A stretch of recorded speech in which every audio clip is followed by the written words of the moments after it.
Hi, my name is Gina Dryden. I'm a registered nurse. I'm here with Amy King, an advanced practice registered nurse today. Hi, Amy. Hi, How are you? Gina? Good, how are you? Good. That's good.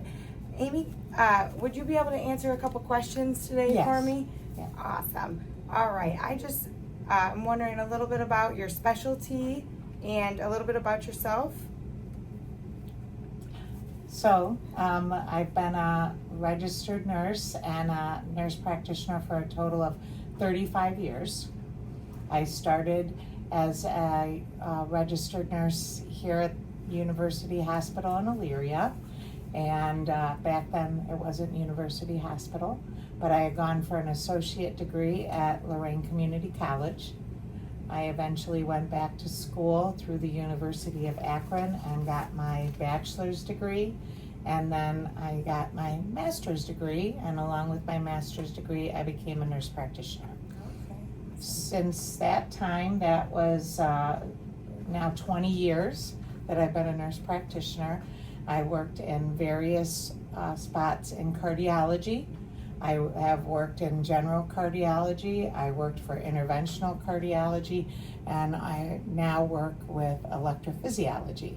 So I work with the physicians and the EP lab staff.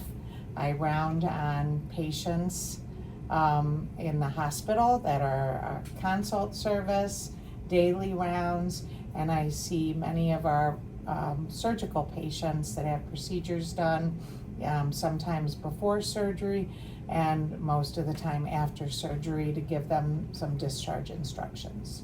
Okay. Yeah. Awesome. Thank you. All right. Do you see an APRN influence in today's healthcare system? If so, how? And if not, why?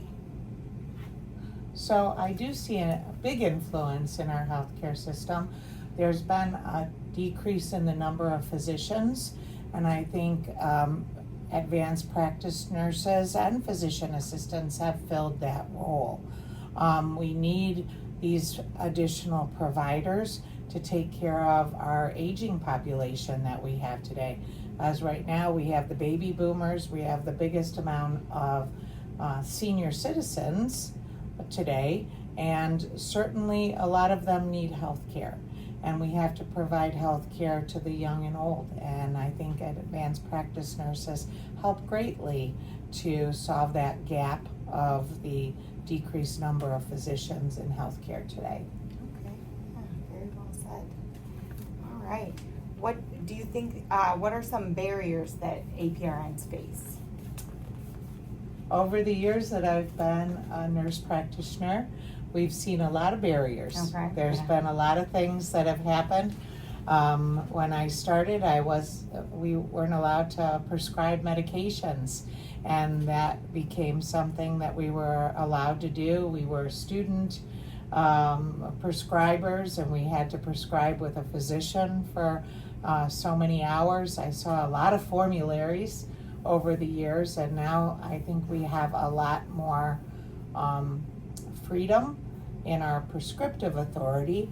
I think we've gained a lot of respect in our positions as providers. I think there's still some work to be done for a little bit more equality as providers of care. I think that in Ohio, we could work a little closer with practices being either hospital-ran practices or private practices to be able to work a little more independently.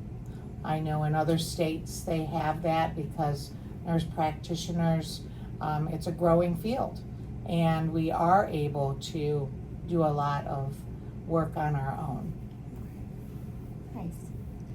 Is there any changes you would like to see made for APRNs? So I guess I addressed that just now, yeah, I think we're doing pretty good. Yeah. I've seen a lot in the years I've done this. I can only imagine. Yeah. Yeah. All right. Okay. Well, thank you for your time, Amy. I appreciate it. Sure. It was good speaking with you. And Yeah. Thank you, Gina. You Nice are speaking welcome. with you. Thank you.